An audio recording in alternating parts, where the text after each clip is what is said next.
ನಮಸ್ಕಾರ, ಶುಭ ಮಧ್ಯಾಹ್ನ ಪ್ರೀತಿಯ ವಿದ್ಯಾರ್ಥಿಗಳಿಗೆ, ಶಾಲಾ ಶಿಕ್ಷಕರಿಗೆ ಹಾಗೂ ಶಾಲಾ ಸಿಬ್ಬಂದಿ ವರ್ಗದವ್ರಿಗೆ. ನಿಮ್ಮೆಲ್ಲರಿಗೂ ಕೂಡ ವಿಜ್ಞಾನದ ಈ ಒಂದು ತರಗತಿಗೆ ಆತ್ಮೀಯವಾದಂತಹ ಸ್ವಾಗತ.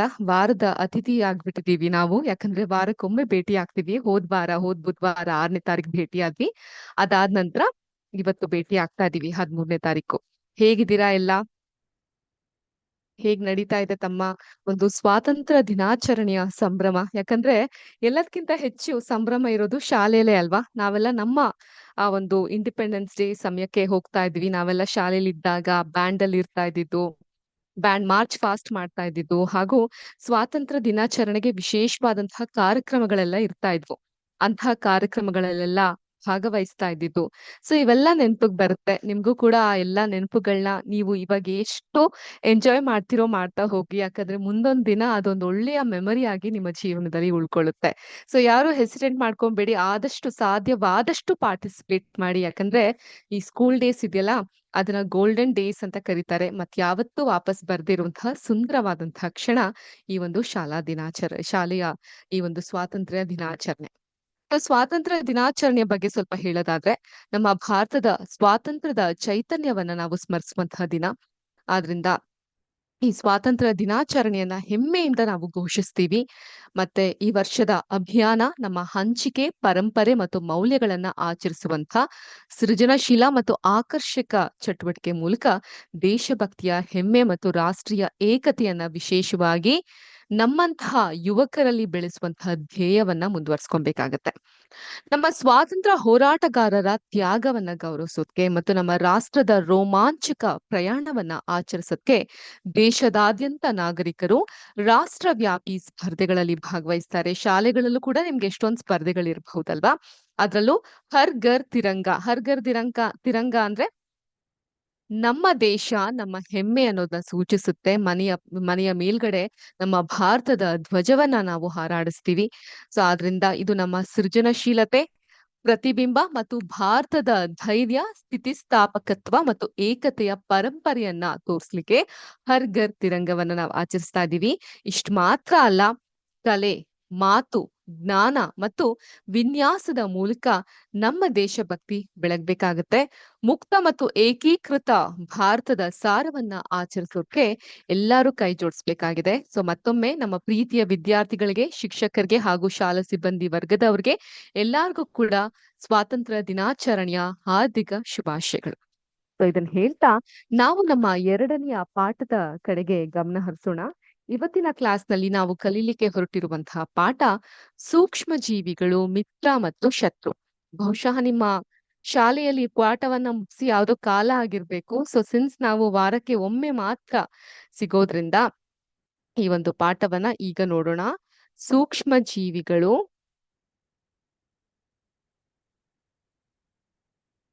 ಮಿತ್ರ ಮತ್ತು ಶತ್ರು. ಏನಿದು ಒಳ್ಳೆ ಫಿಲಂ ಡೈಲಾಗ್ ಇದ್ದಂಗ್ ಇದೆಯಲ್ಲ, ಮಿತ್ರ ಮತ್ತು ಶತ್ರು ಅನ್ನುವಂಥದ್ದು ಅಂತ ನೀವು ಗಮನಿಸಿರಬಹುದು. ಸೊ ಈ ಸೂಕ್ಷ್ಮ ಜೀವಿಗಳು ಅಂತ ಹೇಳಿದ್ರೆ ಮೈಕ್ರೋ ಆರ್ಗ್ಯಾನಿಸಮ್ ಅಂತ ಕರಿತೀವಿ ನಾವು ಅದನ್ನ.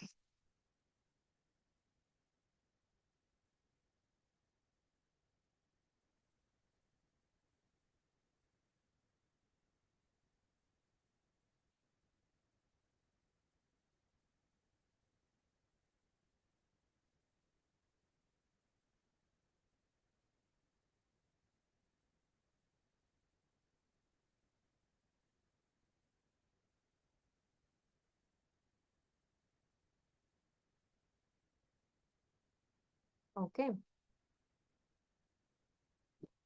ಸೂಕ್ಷ್ಮ ಜೀವಿಗಳು ಅಂತ ಹೇಳಿದ್ರೆ ಯಾವುದು? ಬರಿಯ ಕಣ್ಣಿಗೆ ಕಾಣದೇ ಇರುವಂತಹ ಜೀವಿಗಳು, ತುಂಬಾ ಸಿಂಪಲ್ ಆಗಿ ಹೇಳೋದಾದ್ರೆ. ಸೊ ಏನಾಗಿರುತ್ತೆ, ಎಷ್ಟೋ ವಿಧದ ಸಸ್ಯಗಳನ್ನ, ಪ್ರಾಣಿಗಳನ್ನ ನೀವು ನೋಡಿರ್ತೀರಾ. ಅದನ್ನು ಬಿಟ್ಟು ಕೂಡ ನಮ್ಮ ಸುತ್ತಲೂ ನಮ್ಮ ಬರೀ ಕಣ್ಣುಗಳಿಗೆ ಕಾಣಿಸದೇ ಇರುವಂತಹ ಜೀವಿಗಳಿರ್ತವೆ. ಅಂಥವ್ರನ್ನ ನಾವು ಸೂಕ್ಷ್ಮ ಜೀವಿಗಳು ಅಥವಾ ಮೈಕ್ರೋ ಆರ್ಗ್ಯಾನಿಸಮ್ ಆರ್ ಮೈಕ್ರೋಬ್ಸ್ ಅಂತ ಕರಿತೀವಿ. ಈಗ ಮಳೆಗಾಲದ ಸಮಯ ಅಲ್ವಾ? ಧಾರವಾಡದಲ್ಲಂತೂ ತೀವ್ರವಾದಂತಹ ಮಳೆ ಅಂತ ಕೇಳ್ಪಟ್ವಿ. ಹೇಗಿದ್ದೀರಾ? ಎಲ್ಲಾರು ಆರೋಗ್ಯವಾಗಿದ್ದೀರಾ ತಾನೆ? ಮುನ್ನೆಚ್ಚರಿಕೆ ಅನ್ನೋದು ಬಹಳ ಮುಖ್ಯ ಮಕ್ಕಳೇ. ಆದಷ್ಟು ಎಚ್ಚರಿಕೆಯಿಂದ ಇರಿ. ಈ ಮಳೆಗಾಲದಂತಹ ಸಮಯದಲ್ಲಿ ಮನೇಲಿ ಬ್ರೆಡ್ ಇಟ್ಟಿದ್ರೆ ಅದು ಹಾಳಾಗೋದು, ಅಥವಾ ಅದರ ಮೇಲ್ಮೈ ಮೇಲೆ ಬೂದು ಬಿಳಿ ಬಣ್ಣದ ತೇಪೆಗಳಿಂದ ಆವೃತ ಆಗಿರೋದನ್ನ ನಾವು ನೋಡಿರಬಹುದು. ನೀವು ಕೂಡ ನೋಡಿರಬಹುದು, ಹೌದಾ? ಯಾವ ತರ ಇರುತ್ತೆ ಆ ರೀತಿ ಬ್ರೆಡ್ ಹಾಳಾಗಿರುವಂತದ್ದು? ನಾನು ನನ್ನ ಸ್ಕ್ರೀನ್ ಅನ್ನ ತೋರಿಸ್ತೇನೆ. ಇಲ್ಲಿ ಕಾಣ್ತಾ ಇದ್ದೀರಾ? ಈ ರೀತಿಯಾಗಿರುತ್ತೆ. ಅದ್ರ ಮೈ ಮೇಲೆ ಬೂಸ್ಟ್ ಬಂದಂಗಿರುತ್ತೆ, ಬೂದು ಬಣ್ಣದಾದಂಥ ಗೆರೆಗಳಿರುತ್ತೆ. ಸೊ ಹಾಳಾಗಿರುತ್ತೆ, ತಿನ್ಲಿಕ್ಕೆ ಅದು ಯೋಗ್ಯವಾಗಿರೋದಿಲ್ಲ. ಈ ರೀತಿಯಾಗಿ ಇರುತ್ತೆ ಬ್ರೆಡ್ಗಳು, ಹೌದಾ? ಎಸ್ಪೆಷಲಿ ಯಾವ ಸಮಯದಲ್ಲಿ? ಮಳೆಗಾಲದಲ್ಲಿ ಅಥವಾ ಹೆಚ್ಚು ಮಾಯ್ಸ್ಟ್ ಅಥವಾ ಹ್ಯೂಮಿಡ್ ಇರುವಂತಹ ಸಂದರ್ಭದಲ್ಲಿ. ಸೊ ಇದನ್ನ ನೀವು ಭೂತಗನ್ನಡಿ ಸಹಾಯದಿಂದ, ಭೂತಗನ್ನಡಿ ಅಂತ ಹೇಳಿದ್ರೆ ಯಾರು ಹೇಳ್ತೀರಾ ಭೂತಗನ್ನಡಿ ಅಂದ್ರೆ ಏನು ಅಂತ? ಗೊತ್ತಿದ್ಯಾ ಯಾರಿಗಾದ್ರು? ಭೂತಗನ್ನಡಿ ಅಂತ ಹೇಳಿದ್ರೆ ಬೈನಾಕ್ಯುಲರ್ ಅಂತ ನಾವು ಇಂಗ್ಲಿಷ್ ನಲ್ಲಿ ಕರಿತೀವಿ. ಆ ಬೈನಾಕ್ಯುಲರ್ ಸಹಾಯದಿಂದ ನೋಡಿದಾಗ ನಿಮ್ಗೆ ಸೂಕ್ಷ್ಮವಾಗಿ ಓಡಾಡ್ತಾ ಇರುವಂತಹ ಜೀವಿಗಳು ನಿಮ್ಮ ಕಣ್ಣಿಗೆ ಬೀಳುತ್ತೆ. ಅದನ್ನೇ ನಾವು ಬಹಳ ಸರಳವಾಗಿ ಸೂಕ್ಷ್ಮ ಜೀವಿಗಳು ಅಂತ ಕರಿತಾ ಹೋಗ್ತೀವಿ. ಸೊ ಏನಾಗುತ್ತೆ, ಸಣ್ಣ ಜೀವಿಗಳು ಚಲಿಸ್ತಾ ಇರುತ್ತೆ. ಸೊ ಈ ಅವಲೋಕನಗಳಲ್ಲಿ ನೀರು ಮತ್ತು ಮಣ್ಣಿನ ತುಂಬಾ ಸಣ್ಣ ಜೀವಿಗಳಿದೆ ಅನ್ನೋದು ತೋರಿಸುತ್ತೆ. ಅದರಲ್ಲೂ ಅವೆಲ್ಲವೂ ಸೂಕ್ಷ್ಮ ಜೀವಿಗಳ ವರ್ಗಕ್ಕೆ ಸೇರೋದಿಲ್ಲ. ಈ ಸೂಕ್ಷ್ಮ ಜೀವಿಗಳ ಗಾತ್ರ ತುಂಬಾ ಸಣ್ಣದಾಗಿರುತ್ತೆ ಮತ್ತು ಅವುಗಳು ಪರಿಗಣ್ಣಿಗೆ ಕಾಣಿಸೋದಿಲ್ಲ. ಈಗ ಸೂಕ್ಷ್ಮ ಜೀವಿಗಳು ಅಂತ ಹೇಳಿದ್ರೆ ಏನು ಅಂತ 2 ಪದಗಳಲ್ಲಿ ವಿವರಿಸಿ ಅಂತ ಹೇಳಿದ್ರೆ ಏನ್ ಬರೀತೀರಾ? ಒಂದು,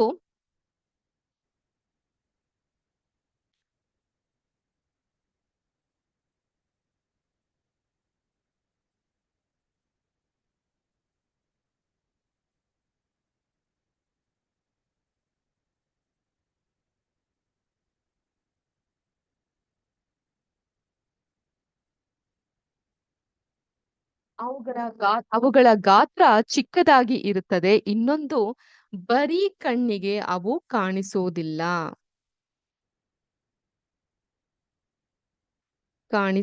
ಅವುಗಳನ್ನ ನೋಡ್ಬೇಕು ಅಂದ್ರೆ ನಿಮ್ಗೆ ಏನ್ ಬೇಕು? ಸೂಕ್ಷ್ಮ ಸೂಕ್ಷ್ಮ ದರ್ಶಕ. Very good. ಸೂಕ್ಷ್ಮ ದರ್ಶಕ ಬೇಕಾಗತ್ತೆ, ಅಥವಾ ನಾವ್ ಇದನ್ನ ಏನಂತ ಕರಿತೀವಿ ಇಂಗ್ಲಿಷ್ ನಲ್ಲಿ? ಮೈಕ್ರೋ ಸ್ಕೋಪ್ ಅಂತ ಹೇಳ್ತೀವಿ. ಸೂಕ್ಷ್ಮ ದರ್ಶಕ ಬೇಕಾಗುತ್ತೆ, ಮೈಕ್ರೋಸ್ಕೋಪ್ಗಳು ನಮ್ಗೆ ಬೇಕಾಗುತ್ತೆ ಆ ಒಂದು ಸೂಕ್ಷ್ಮ ಜೀವಿಗಳನ್ನ ನಾವು ನೋಡ್ಬೇಕು ಅನ್ನೋದಾದ್ರೆ.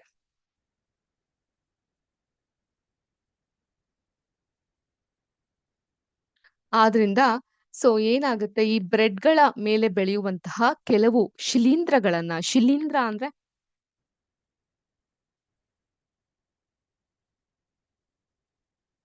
ಕಾಣ್ತಾ ಇದ್ಯಾ? ಶಿಲೀಂಧ್ರ ಅಂದ್ರೆ ಫಂಗಸ್ ಅಂತ ಕರಿತೀವಿ. ನೀವು ಬೇಕಾದ್ರೆ ನೋಟ್ ಮಾಡ್ಕೊಬಹುದು, ಆ ಪದದ ಕೆಳಗಡೆ ಶಿಲೀಂಧ್ರ ಅಂತ ಹೇಳಿದ್ರೆ ಫಂಗಸ್ ಅಂತ ಕರಿತೀವಿ. ಸೊ ಏನಾಗುತ್ತೆ, ಈ ಶಿಲೀಂಧ್ರಗಳನ್ನ ಭೂತಗನ್ನಡಿ ಅಂದ್ರೆ ಬೈನಾಕ್ಯುಲರ್ ಅವುಗಳ ಸಹಾಯದಿಂದ ಇತರ ಸೂಕ್ಷ್ಮ ಜೀವಿಗಳನ್ನ ಸೂಕ್ಷ್ಮ ದರ್ಶಕ ಅಥವಾ ಮೈಕ್ರೋಸ್ಕೋಪ್ ಸಹಾಯದಿಂದ ನೋಡಲಾಗುತ್ತೆ. ಅದಕ್ಕಾಗಿ ಇವುಗಳನ್ನ ನಾವು ಸೂಕ್ಷ್ಮ ಜೀವಿ, ಯಾಕಂದ್ರೆ ತುಂಬಾ ಚಿಕ್ಕದಾಗಿರುತ್ತೆ ಮತ್ತು ಬರೀ ಕಣ್ಣಿಗೆ ಕಾಣೋದಿಲ್ಲ, ಅದಕ್ಕೋಸ್ಕರ ಕರಿತೀವಿ. ಈಗ ಸೂಕ್ಷ್ಮ ಜೀವಿಗಳಲ್ಲಿ 4 ಪ್ರಮುಖ ಗುಂಪುಗಳಾಗಿ ನಾವು ವರ್ಗೀಕರಿಸಬಹುದು. ಸೊ ಯಾವ್ದ್ಯಾವ್ದು ಆ 4 ಪ್ರಮುಖವಾದಂತಹ ಗುಂಪು ನೋಡೋಣವಾ? ನೋಟ್ ಮಾಡ್ಕೊಳ್ಳಿ ನೀವು ಸಹ.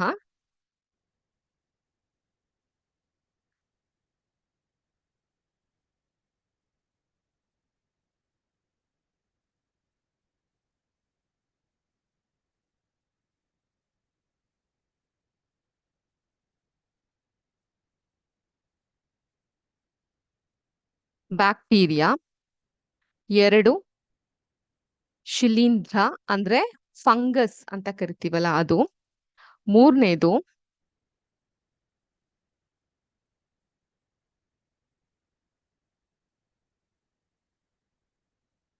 ಪ್ರೋಟೋಝೋವಾ. ಏನಿದು ಪ್ರೋಟೋಝೋವಾ? ಅದು ನಿಮ್ಗೆ ಹೋಗ್ತಾ ಹೋಗ್ತಾ ಗೊತ್ತಾಗುತ್ತೆ. ಓಕೆ. ಅಂಡ್ 4ನೇದು ಶೈವಲ ಅಂತ ಕರಿತೀವಿ. ಶೈವಲ ಅಂತ ಹೇಳಿದ್ರೆ ನೋಟ್ ಮಾಡ್ಕೊಳ್ಳಿ, ಆಲ್ಗೆ ಅಂತ ಕರಿತೀವಿ ನಾವು ಇಂಗ್ಲಿಷ್ ನಲ್ಲಿ. ಆಲ್ಗೆ ಅನ್ನುವಂಥ ಅರ್ಥ ಬರುತ್ತೆ. ಓಕೆ. 4 ತರನಾದಂತಹ ಸೂಕ್ಷ್ಮ ಜೀವಿಗಳು ಯಾವ್ಯಾವ್ದು? ಬ್ಯಾಕ್ಟೀರಿಯಾ, ಶಿಲೀಂಧ್ರ, ನನ್ ಜೊತೆಗೆ ಹೇಳಿ, ಶಿಲೀಂಧ್ರ ಅಂದ್ರೆ ಫಂಗಸ್, ಪ್ರೋಟೋಝೋವಾ, ಶೈವಲ. ಶೈವಲ ಅಂದ್ರೆ ಆಲ್ಗೆ. ಇದು 4 ರೀತಿಯಾದಂತಹ ಸೂಕ್ಷ್ಮ ಜೀವಿಗಳಾಗುತ್ತೆ. ಇದನ್ನ ಹೊರತುಪಡಿಸಿ ಮೈಕ್ರೋಬ್ಸ್ ಅನ್ನುವಂತಹ ಸೂಕ್ಷ್ಮ ಜೀವಿಗಳು ಸಹ ಇರುತ್ತೆ. ಅರ್ಥ ಆಯ್ತಾ? ಈಗ ಈ ಒಂದು ಈ ಚಿತ್ರಗಳನ್ನ ನಿಮ್ಮ ಟೆಕ್ಸ್ಟ್ ಬುಕ್‌ನಲ್ಲಿ ನೋಡಬಹುದು. ಬ್ಯಾಕ್ಟೀರಿಯಾ ಗುಂಡಗೆ, ಉದ್ದಕ್ಕೆ ಇರುತ್ತೆ. ಅದನ್ನ ಹೊರತುಪಡಿಸಿ ನಮ್ಗೆ ಕ್ಲಮಿಡೋಮೋನಸ್ ಮತ್ತೆ ಸ್ಪೈರೋಗೈರಾ ಸ್ಪೈರಲ್ ರೀತಿಯಾಗಿ ಇರುತ್ತೆ. ನೀವು ಟೆಕ್ಸ್ಟ್ ಬುಕ್ಕನ್ನ ನಾನ್ ನಿಮ್ಗೆ ಶೇರ್ ಮಾಡಿದ್ರೆ ಕಾಣ್ಲಿಕ್ಕೆ ಸಿಗುತ್ತೆ. ಕಾಣಿಸ್ತಾ ಇದೆಯಾ? ನೋಡಿ, ಬ್ಯಾಕ್ಟೀರಿಯಾ ಈ ತರ ಉದ್ದಕ್ಕೆ ಗುಂಡಗೆ ಇರುವಂತಹ ರೂಪದಲ್ಲಿ ಇರುತ್ತೆ ಬ್ಯಾಕ್ಟೀರಿಯಾ ಇವುಗಳು. ಇದು ಕ್ಲಮಿಡೋಮೋನಸ್ ಅಂತ ಕರೀತಾರೆ. ಈ ರೀತಿಯಾಗಿದೆ. ಮತ್ತೆ ಈ ಸ್ಪೈರಲ್ ರೂಪದಲ್ಲಿ ಇರುವಂತಹದ್ನ ನಾವು ಸ್ಪೈರೋಗೈರಾ ಅಂತ ಕರಿತೀವಿ. ಇವೆರಡು ಶೈವಲಗಳು ಅಂದ್ರೆ ಆಲ್ಗೆ ಗುಂಪಿಗೆ ಸೇರಿದಂತಹದ್ದು. ಅದೇ ತರ ಪ್ರೋಟೋಜೋವಾ ಅಂದ್ರೆ ಅಮೀಬಾ ಮತ್ತು ಪ್ಯಾರಮೀಶಿಯಂ. ಅರ್ಥ ಆಯ್ತಾ? ಇವೆರಡು ಪ್ರೋಟೋಜೋವಾದಂತಹ ಜಾತಿಗೆ ಸೇರಿರುವಂತಹದ್ದು. ಅದೇ ರೀತಿ ನಮ್ಮಲ್ಲಿ ಶಿಲೀಂಧ್ರಗಳಿದೆ. ಶಿಲೀಂಧ್ರಗಳು ಅಂದ್ರೆ ಫಂಗಸ್, ಬ್ರೆಡ್ ಮೌಲ್ಡ್, ಬ್ರೆಡ್ಡಿನ ಮೇಲೆ ಮೂಡುವಂತಹದ್ದು. ಪೆನ್ಸಿಲಿಯಂ ಮತ್ತೆ ಆಸ್ಪೆರ್ ಜಿಲ್ಲಸ್ ಅನ್ನುವಂತಹದ್ದು 3 ರೀತಿಯಾದಂತಹ ಶಿಲೀಂಧ್ರಗಳಿದೆ. ಇದನ್ನ ಹೊರತುಪಡಿಸಿ ವೈರಸ್ಗಳು ಈ ರೀತಿಯಾಗಿ ಆಗುತ್ತೆ. ವೈರಸ್ಗಳು ಬಂದು ಮೈಕ್ರೋಬ್ಸ್ ಜಾತಿಗೆ ಸೇರುವಂತಹದ್ದು. ಅರ್ಥ ಆಯ್ತಾ? ಸೊ ಇವುಗಳನ್ನ ಸೂಕ್ಷ್ಮವಾಗಿ ಗಮನಿಸಿ ಎಲ್ಲರೂ.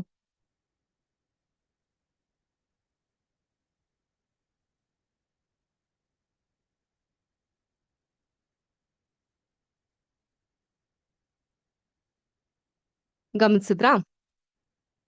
ಓಕೆ. ಇದ್ರಲ್ಲಿ ಕೆಲವೊಂದಿಷ್ಟು ಸೂಕ್ಷ್ಮ ಜೀವಿಗಳ ನೈಜ ಅಂದ್ರೆ ನಿಜವಾದ ಚಿತ್ರಗಳನ್ನ ನಾನ್ ತಂದಿದ್ದೀನಿ. ಒರಿಜಿನಲ್ ಪಿಕ್ಚರ್ಸ್‌ಗಳು. ಬಂದು ಇದು ಒಂಥರ ನೀರ್ದೋಸೆ ಹಾಕ್ದಂಗಿದೆ ಅಲ್ವಾ? ಇದನ್ನ ನಾವು ಅಮೀಬಾ ಅಂತ ಕರಿತೀವಿ. ಇದು ಪ್ರೋಟೋಜೋವಾ ಗುಂಪಿಗೆ ಸೇರಿರುವಂತಹ ಸೂಕ್ಷ್ಮ ಜೀವಿ. This micro organism belongs to protozoa family. Amoeba. ನೋಡಿ ಈ ರೀತಿಯಾಗಿ ಇದೆ. ಇದನ್ನ ಅಮೀಬಾ ಅಂತ ಕರಿತೀವಿ. ಇವೆಲ್ಲವೂ ಕೂಡ ಯೂನಿಸೆಲ್ಯುಲಾರ್ ಅಂದ್ರೆ ಏಕಕೋಶೀಯ ಜೀವಿಗಳು. ಓಕೆ, ಸಿಂಗಲ್ ಸೆಲ್ಡ್ ಆರ್ಗಾನಿಸಮ್ ಅಂತ ನಾವ್ ಇದನ್ನ ಕರಿತೀವಿ. ಯೂನಿಸೆಲ್ಯುಲಾರ್.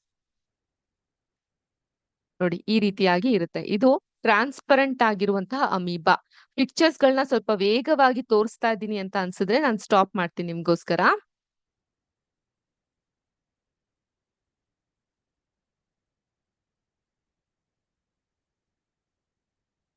ನಿಧಾನವಾಗಿ ನೋಡಬಹುದು ಪಿಕ್ಚರ್ಸ್ ಗಳನ್ನ ತಾವ್ಗಳು.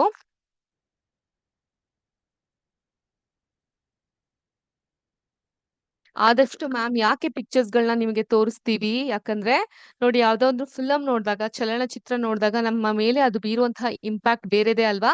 ಕಾದಂಬರಿ ಓದಿರುವಂತಹದ್ದೇ ನೀವು ಚಿತ್ರದಲ್ಲಿ ನೋಡಿದಾಗ ಆ ಪಾತ್ರ ವರ್ಗಗಳೆಲ್ಲ ನಿಮ್ಗೆ ಹಾಗೆ ನೆನ್ಪಿರುತ್ತಲ್ವಾ? ಇದು ಸಹ ಹಾಗೇನೆ.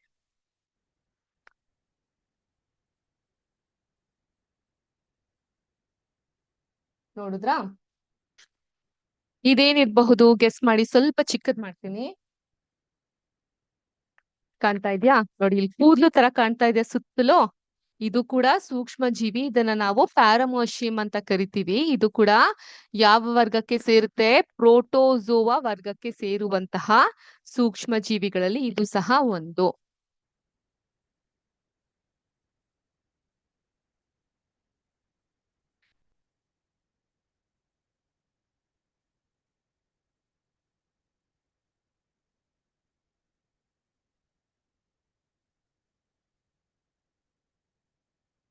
ನೋಡಿದ್ರ ಮಕ್ಳೇ? ಅರ್ಥ ಆಗ್ತಿದ್ಯಾ ನಿಮ್ಗೆಲ್ಲ? ಸೊ ಇದು ಸಹ ಪ್ಯಾರಮೋಶಿಯಮ್ಮೇ. ಸಂಪೂರ್ಣವಾದಂತಹ ಕೂದ್ಲಿದೆ ಇದಕ್ಕೆ. ಈ ರೀತಿಯಾಗಿ ಇರುತ್ತೆ. ಇದು ವೇರಿಯಸ್ ರೀತಿಯಾದಂತಹ ಅಮೀಬಾ ಮತ್ತು ಪ್ಯಾರಮೋಶಿಯಂನ ನೀವು ನೋಡಿದ್ದು. ಕ್ಲಿಯರ್?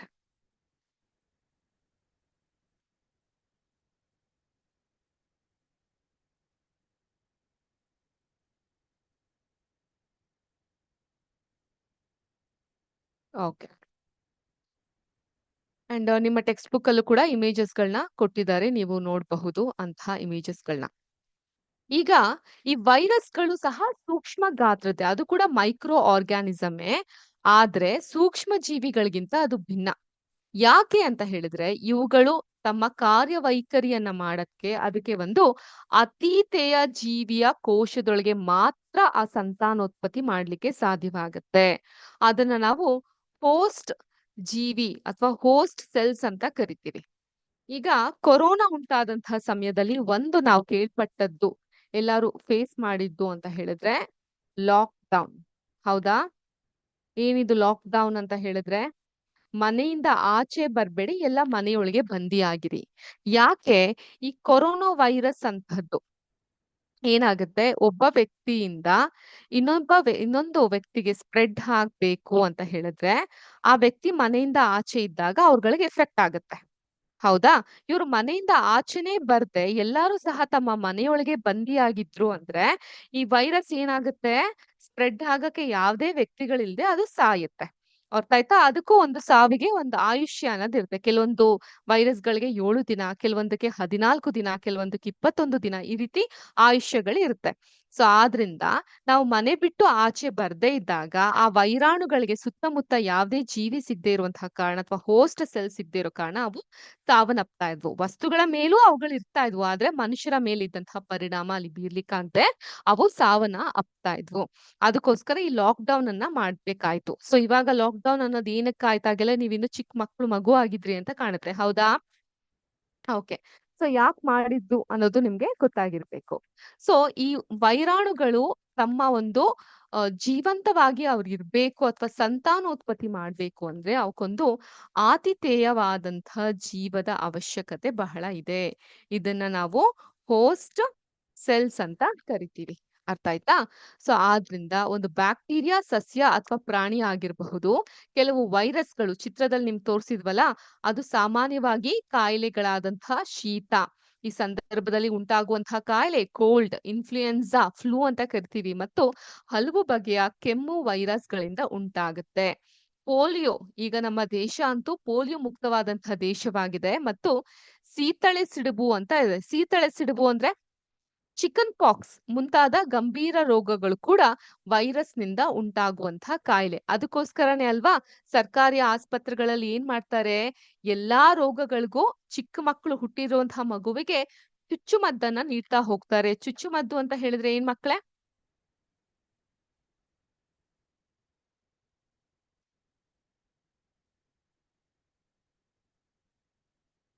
ವ್ಯಾಕ್ಸಿನೇಷನ್ ಅಂತ ಕರಿತೀವಿ. ಚುಚ್ಚುಮದ್ದನ್ನ ನೀಡ್ತಾ ಹೋಗ್ತಾರೆ. ಯಾತಕ್ಕೆ ಚುಚ್ಚುಮದ್ದನ್ನ ನೀಡ್ತಾ ಹೋಗ್ತಾರೆ? ಇವೆಲ್ಲವೂ ರೋಗವನ್ನು ಬರ್ದೇ ಇರೋ ಹಾಗೆ ತಡೆಯುವಂತಹ ಶಕ್ತಿ ದೇಹಕ್ಕೆ ಕೊಡ್ಲಿಕ್ಕೆ. ಅರ್ಥ ಆಯ್ತಾ? ಇದನ್ನ ಹೊರತುಪಡಿಸಿ ಬೇದಿ ಮತ್ತು ಮಲೇರಿಯಾಗಳಂತಹ ರೋಗಗಳು ಕೂಡ ಪ್ರೋಟೋಜೋವಗಳಿಂದ ಉಂಟಾಗುತ್ತೆ. ಪ್ರೋಟೋಜೋವಾ ಅಂದ್ರೆ ಅಮೀಬಾ, ಪ್ಯಾರಾಮೋಶಿಯಂ ಇತ್ಯಾದಿ. ಆದ್ರೆ ಟೈಫಾಯ್ಡ್ ಮತ್ತು ಕ್ಷಯ ರೋಗ ಅಂದ್ರೆ ಟಿಬಿ ರೋಗಗಳು ಬ್ಯಾಕ್ಟೀರಿಯಾದಿಂದ ಉಂಟಾಗುತ್ತೆ. ನೆನಪಿನಲ್ಲಿಟ್ಕೊಳ್ಳಿ. ವೈರಸ್‌ಗಳಿಂದ ಉಂಟಾಗುವಂತಹ ರೋಗಗಳು ಯಾವ್ದ್ಯಾವ್ದು? ಶೀತ, ಇನ್ಫ್ಲೂಯೆನ್ಸಾ, ಕೆಮ್ಮು ಇತ್ಯಾದಿ. ಅದೇ ಪ್ರೋಟೋಜೋವಾಗಳಿಂದ ಉಂಟಾಗೋದು ಬೇದಿ ಮತ್ತು ಮಲೇರಿಯಾಗಳಂತಹ ರೋಗಗಳು. ಮತ್ತೆ ಬ್ಯಾಕ್ಟೀರಿಯಾದಿಂದ ಟೈಫಾಯ್ಡ್ ಮತ್ತು ಕ್ಷಯ ರೋಗಗಳು ಉಂಟಾಗ್ತಾ ಹೋಗುತ್ತೆ. ಓಕೆ? ಈಗ ಈ ಸೂಕ್ಷ್ಮ ಜೀವಿಗಳ ಬಗ್ಗೆ ಇನ್ನೂ ಡೀಪ್ ಆಗಿ ಅಧ್ಯಯನ ಮಾಡ್ತಾ, ಅದು ಎಲ್ಲಿ ವಾಸಿಸುತ್ತೆ ಅನ್ನೋದ್ರ ಕಡೆಗೆ ನಾವು ಗಮನ ಹರಿಸ್ತಾ ಹೋಗೋಣ. ಅದ್ರ ಮನೆ ಎಲ್ಲಿ? ಅದ್ರ ವಾಸಸ್ಥಾನ ಎಲ್ಲಿ? ಅನ್ನೋದ್ರ ಕಡೆಗೆ ನೋಡೋಣ. ಓಕೆ? ಸೂಕ್ಷ್ಮ ಜೀವಿಗಳು ಬ್ಯಾಕ್ಟೀರಿಯಾ, ಕೆಲವು ಶೈವಲಗಳು ಮತ್ತು ಪ್ರೋಟೋಜೋವಗಳಂತೆ ಏಕಕೋಶೀಯವಾಗಿರಬಹುದು ಅಥವಾ ಬಹುತೇಕ ಶೈವಲ ಮತ್ತು ಶಿಲೀಂಧ್ರಗಳಂತೆ ಬಹುಕೋಶೀಯವಾಗಿರಬಹುದು. ಏಕಕೋಶೀಯ ಏಕ ಒಂದು ಕೋಶ ಸೆಲ್ ಅಂತೀವಿ. ಯೂನಿಸೆಲ್ಯುಲರ್ ಒಂದು ಕೋಶವನ್ನ ಹೊಂದಿರುವಂತಹ ಜೀವಿಗಳು. ಬಹು ಮಲ್ಟಿ ಕೋಶ ಸೆಲ್. Multi cellular ಆರ್ಗಾನಿಸಂ. ಇದು ಏಕಕೋಶೀಯ ಆದ್ರೂ ಆಗಿರಬಹುದು ಅಥವಾ ಬಹುಕೋಶೀಯ ಆದ್ರೂ ಆಗಿರಬಹುದು. ಅದು ಶೀತ ಪ್ರದೇಶದಲ್ಲಿ ಹಿಡಿದು ಬಿಸಿ ನೀರಿನ ಬುಗ್ಗೆಗಳಲ್ಲೂ ಮತ್ತು ಮರುಭೂಮಿಯಿಂದ ಹಿಡಿದು ಜೌಗು ಪ್ರದೇಶಗಳಂತಹ ಎಲ್ಲಾ ವಿಧದ ವಾತಾವರಣದಲ್ಲಿ ಬದುಕಬಲ್ಲವು. ಸೊ ಪ್ರದೇಶಕ್ಕೆ ತಕ್ಕಂತೆ ಅದರ ಒಂದು ಬದುಕಬಹುದಾದಂತಹ ವಾತಾವರಣ ಬದಲಾಗ್ತಾ ಹೋಗುತ್ತೆ. ಅದು ಮಾನವರು ಮಾತ್ರ ಅಲ್ಲ, ಪ್ರಾಣಿಗಳ ದೇಹದಲ್ಲೂ ಕೂಡ ಕಂಡುಬರುತ್ತೆ. ಕೆಲವು ಸೂಕ್ಷ್ಮ ಜೀವಿಗಳು ಇತರ ಸೂಕ್ಷ್ಮ ಜೀವಿಗಳ ಮೇಲೆ ಬೆಳೆಯುತ್ತೆ ಮತ್ತು ಕೆಲವಂತೂ ಸ್ವತಂತ್ರವಾಗಿ ಅಸ್ತಿತ್ವದಲ್ಲಿ ಇರುತ್ತೆ. ಈಗ ಸೂಕ್ಷ್ಮ ಜೀವಿಗಳು ಮತ್ತೆ ನಮ್ಮ ನಡುವೆ ಇರುವಂತಹ ಸಂಬಂಧವನ್ನ ನಾವು ತಿಳ್ಕೊಳ್ಳೋಣ. ಸೂಕ್ಷ್ಮ ಜೀವಿಗಳು ನಮ್ಮ ಜೀವನದಲ್ಲಿ ತುಂಬಾ ಪ್ರಮುಖವಾದಂತಹ ಪಾತ್ರವನ್ನ ನಿರ್ವಹಿಸುತ್ತೆ. ಅವುಗಳಲ್ಲಿ ಕೆಲವು ಅನೇಕ ವಿಧಾನಗಳಲ್ಲಿ ಪ್ರಯೋಜನಕಾರಿಯಾಗಿದೆ. ಕೆಲವು ಹಾನಿಕಾರಕ ಮತ್ತು ರೋಗಗಳನ್ನ ಉಂಟು ಮಾಡುತ್ತೆ. ಅದ್ರ ಬಗ್ಗೆ ನಾವು ವಿವರವಾಗಿ ಈ ಕ್ಲಾಸ್‌ನಲ್ಲಿ ತಿಳ್ಕೊಂತಾ ಹೋಗೋಣ. ಮೊದಲನೇದಾಗಿ ಸೂಕ್ಷ್ಮ ಜೀವಿಗಳು ನಮ್ಮ ಮಿತ್ರ, ನಮ್ಮ ಸ್ನೇಹಿತನ ರೀತಿಲಿ ನಾವು ಅರ್ಥೈಸ್ಕೊಂತಾ ಹೋಗೋಣ.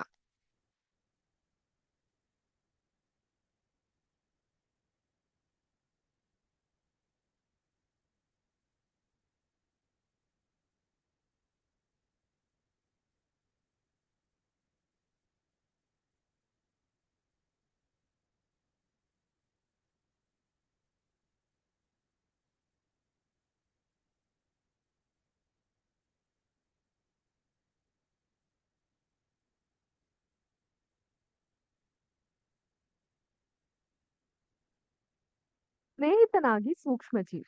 ನಾನೀಗ ಕೆಲವೊಂದು ಆಹಾರ ಪದಾರ್ಥದ ಪಿಕ್ಚರ್ ಅನ್ನ ನಿಮ್ಗೆ ತೋರಿಸ್ತೇನೆ.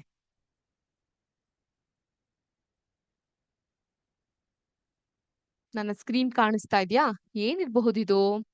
ಐಸ್ ಕ್ರೀಮ್ ಹೌದಾ? Vanilla ice cream. ಓಕೆ. ಮತ್ತೊಂದಿಷ್ಟು ಉತ್ತರ ಬರ್ಲಿ ನೋಡೋಣ. ಏನಿರಬಹುದಿದು? ಸುತ್ತಲೂ ಪಿಂಕ್ ಅಲ್ಲಿ ಇದೆ. ಗುಲಾಬ್ ಜಾಮೂನ್ ಇರಬಹುದಾ? ಪಿಂಕ್ ಇದೆ. ಗುಲಾಬಿ ಬಣ್ಣ ಇದೆ. ಇಲ್ಲ. ಏನಿರಬಹುದಿದು?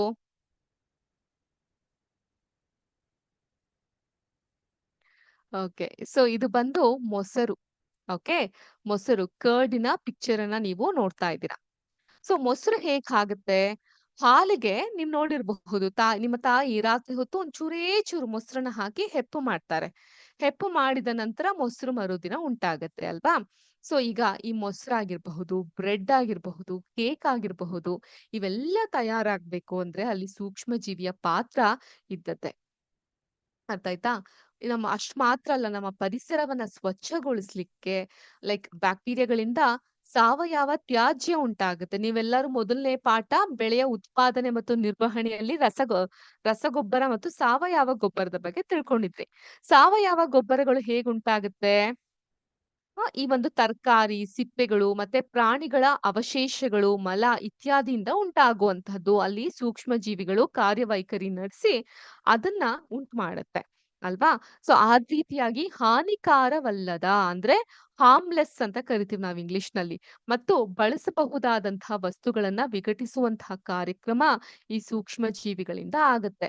ಆದ್ರಿಂದ ಬ್ಯಾಕ್ಟೀರಿಯಾಗಳನ್ನ ಔಷಧ ತಯಾರಿಕೆಯಲ್ಲೂ ಕೂಡ ಬಳಸ್ತೀವಿ ಅನ್ನೋದನ್ನ ನೆನ್ಪಿಟ್ಕೊಬೇಕು. ಮತ್ತೆ ಇವುಗಳು ನೈಟ್ರೋಜನ್ ಅನ್ನ ಸ್ಥಿರೀಕರಿಸಿ ಮಣ್ಣಿನ ಫಲವತ್ತತೆಯನ್ನ ಹೆಚ್ಚಿಸೋದು ಕೃಷಿಯಲ್ಲಿ ಬಳಸ್ತಾ ಹೋಗ್ತಾರೆ. ಒಟ್ಟಾರೆ ಸೂಕ್ಷ್ಮ ಜೀವಿಗಳು ಯಾವ್ಯಾವ ತರದಲ್ಲಿ ಬಳಕೆ ಆಗ್ತಾ ಹೋಗ್ತಾ ಇದೆ ಮಕ್ಳೇ ನಮ್ಗೆ? ಮೊಸರಿನ ಬಗ್ಗೆ ಆಮೇಲೆ ಬರ್ತೇನೆ. ನೋಟ್ ಮಾಡ್ಕೊಳ್ಳಿ, ಇದು ನಮ್ಗೆ ಇನ್ ಡೆಪ್ತ್ ಆಗಿ ನಾನು ಹೇಳ್ತಾ ಇರೋದು. ಮೊದಲನೇದಾಗಿ ಸೂಕ್ಷ್ಮ ಜೀವಿಯನ್ನ ನಾವು ಆಹಾರ ಪದಾರ್ಥಗಳಲ್ಲಿ ಕಾಣ್ತಾ ಹೋಗಬಹುದು.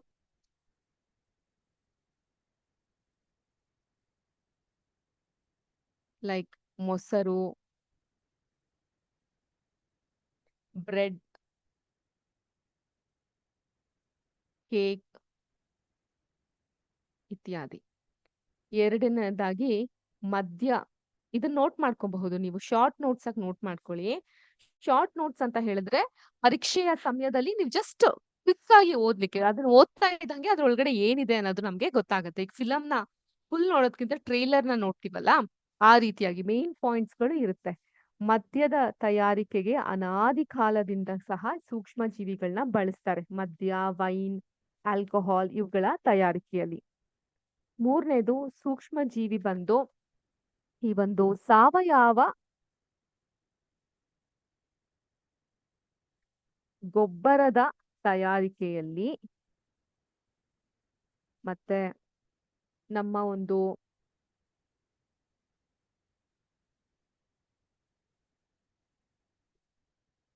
ಪರಿಸರವನ್ನ ಶುದ್ಧೀಕರಿಸಲು, ಟು ಕ್ಲೀನ್ ದ ಎನ್ವೈರ್ಮೆಂಟ್, ಮತ್ತೆ ಸಾರಾಜನಕ ಅಂದ್ರೆ ಸಾರಾ ಗೋವಿಂದ್ ಕೇಳಿದೀವಿ. ಇದ್ಯಾರ್ದಿದು ಸಾರಾಜನಕ? ಸಾರಾಜನಕ ಅಂದ್ರೆ ನೈಟ್ರೋಜನ್ ಸೈಕಲ್ ಅಂತ ಒಂದಿರುತ್ತೆ. ನೀವ್ ಅದ್ರ ಬಗ್ಗೆ ತಿಳ್ಕೊಂತಾ ಹೋಗ್ತೀರಾ. ಅವೆಲ್ಲದಕ್ಕೂ ಕೂಡ ಈ ಸೂಕ್ಷ್ಮ ಜೀವಿಗಳನ್ನ ಬಳಸ್ತಾ ಹೋಗ್ತೀವಿ. ಸೊ ಆಹಾರ ಪದಾರ್ಥಗಳು ಅಂದ್ರೆ ಈ ಮೊಸರನ್ನ ಮಾಡ್ಲಿಕ್ಕೆ, ಬ್ರೆಡ್ ಅನ್ನ ಮಾಡ್ಲಿಕ್ಕೆ, ಕೇಕ್ ಅನ್ನ ಮಾಡ್ಲಿಕ್ಕೆ ನಾವು ಅಂದ್ರೆ ಫರ್ಮೆಂಟೆಡ್ ಫುಡ್ ಅಂತ ಕರಿತೀವಿ. ಅಂತದ್ಕೆ ಬಳಸ್ತಾ ಹೋಗ್ತೀವಿ.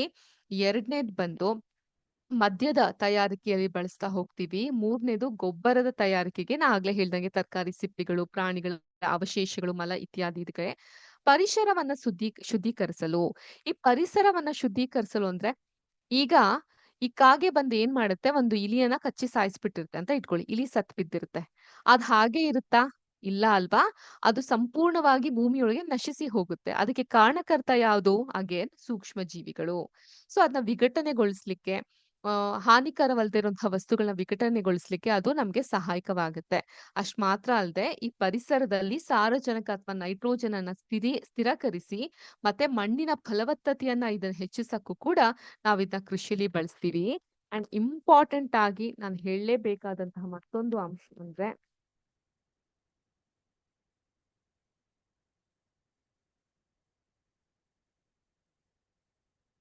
ಇದು ಅವು ಬಂದು ಜೌ ತರ ಕಾಣ್ತಾ ಇದೆ.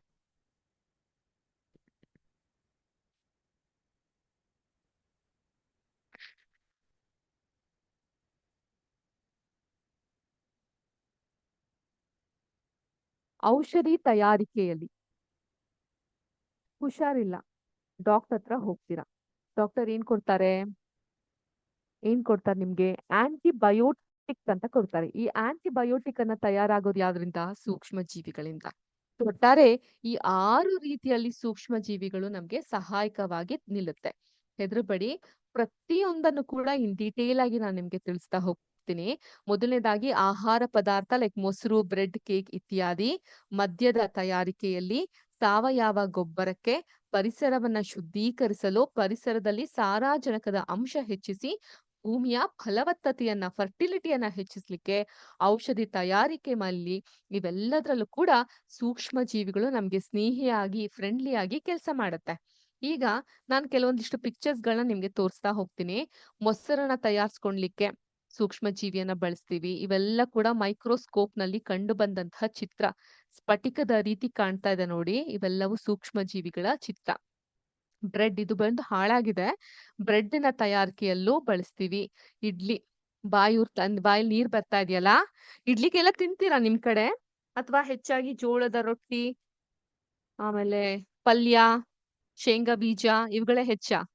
ಸೊ ಇಡ್ಲಿ ಬಂದು ಒನ್ ಆಫ್ ದ ಆರೋಗ್ಯಕರವಾದಂತ ಆಹಾರ. ತೀರಾ ಹುಷಾರಿಲ್ಲ ಅಂದಾಗ ಡಾಕ್ಟರ್ ಏನ್ ಹೇಳ್ತಾರೆ? ಇಡ್ಲಿ ತಿನ್ನಿ ಅಂತಾರೆ. ಯಾಕಂದ್ರೆ ಇಡ್ಲಿ ಬಂದು one of the fermented food. ಯಾವ ಫುಡ್ ಫರ್ಮೆಂಟ್‌ಗೆ ಅಂದ್ರೆ ಹುದುಗುವಿಕೆ ಅಂತ ಕರಿತೀವಿ ನಾವು ಕನ್ನಡದಲ್ಲಿ. ಫರ್ಮೆಂಟೇಶನ್ ಅಂದ್ರೆ ಹುದುಗುವಿಕೆ.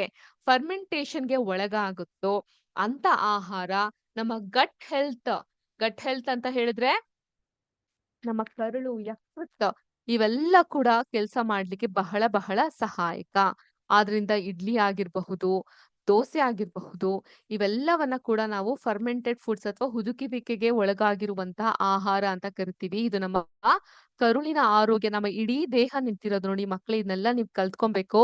ನಮ್ಮ ಇಡೀ ದೇಹ ನಿಂತಿರೋದೇ ನಮ್ಮ ಗಟ್ ಹೆಲ್ತ್ ಮೇಲೆ, ಕರುಳಿನ ಆರೋಗ್ಯದ ಮೇಲೆ. ಆದ್ರಿಂದ ಇಂತಹ ಪದಾರ್ಥಗಳನ್ನ ಸೇವಿಸಿ ನೀವು.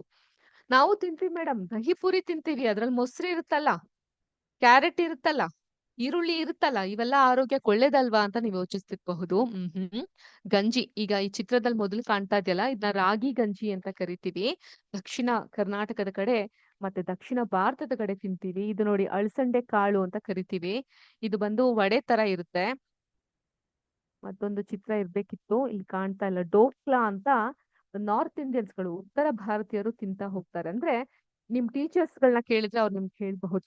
ಇವೆಲ್ಲವನ್ನು ಹುದುಗುವಿಕೆಗೆ ಒಳಗಾಗಿರುವಂತಹ ಪದಾರ್ಥಗಳು. ಯಾವ ಒಂದು ಆಹಾರ ಪದಾರ್ಥ ಹುದುಗುವಿಕೆ ಅಂದ್ರೆ ಫರ್ಮೆಂಟೇಶನ್ಗೆ ಒಳಗಾಗುತ್ತೋ ಅದು ನಮ್ಮ ಆರೋಗ್ಯಕ್ಕೆ, ಎಸ್ಪೆಷಲಿ ನಮ್ಮ ಕರುಳಿನ ಆರೋಗ್ಯಕ್ಕೆ, ನಮ್ಮ ಉದರ ಆರೋಗ್ಯಕ್ಕೆ ತುಂಬಾ ತುಂಬಾ ಒಳ್ಳೇದು. ಈ ಹುದುಗುವಿಕೆ ಅಂತ ಹೇಳಿದ್ರೆ ಏನು? ಫರ್ಮೆಂಟೇಶನ್ ಅಂತ ಹೇಳಿದ್ರೆ ಏನು? ಆರೋಗ್ಯಕರವಾದಂತ ಆಹಾರವನ್ನ ನಾವು ಈ ಸೂಕ್ಷ್ಮ ಜೀವಿಗಳ ಸಹಾಯದಿಂದ ಯಾವ ರೀತಿ ತಿನ್ಬಹುದು? ಮದ್ಯದಲ್ಲಿ ಅನಾದಿ ಕಾಲದಿಂದ ಸೂಕ್ಷ್ಮ ಜೀವಿಗಳನ್ನ ಬಳಸ್ತಾ ಇದಾರಂತೆ. ಪರಿಸರ ಶುದ್ಧೀಕರಿಸಲು ಇದು ಯಾವ ರೀತಿ ನಮ್ಗೆ ಹೆಲ್ಪ್ ಆಗುತ್ತೆ? ಔಷಧಿ ಯಾವ ರೀತಿ ತಯಾರಾಗುತ್ತೆ? ಇವೆಲ್ಲವನ್ನ ಕೂಡ ನಾವು ನಮ್ಮ ಮುಂದಿನ ಸೆಗ್ಮೆಂಟ್ ಅಥವಾ ಮುಂದಿನ ಕ್ಲಾಸ್‌ನಲ್ಲಿ ತಿಳ್ಕೊಂತಾ ಹೋಗೋಣ. ಅಲ್ಲಿವರೆಗೂ ಎಲ್ಲಾರ್ಗೂ ಕೂಡ ಶುಭ ದಿನ. ನಿಮ್ಮ ದಿನ ಬಹಳ ಚೆನ್ನಾಗಿರ್ಲಿ ಅಂತ ನಾವು ಕೂಡ ಆಶಿಸ್ತೀವಿ. ಮುಂದಿನ ಕ್ಲಾಸ್ 20ನೇ ತಾರೀಕಿದೆ. ಆದಷ್ಟು ಬೇಗ ಅವತ್ತು ಭೇಟಿಯಾಗಿ ಈ ಕ್ಲಾಸ್‌ಗಳ ಬಗ್ಗೆ ನಾವು ಡಿಸ್ಕಸ್ ಮಾಡ್ತಾ ಹೋಗೋಣ.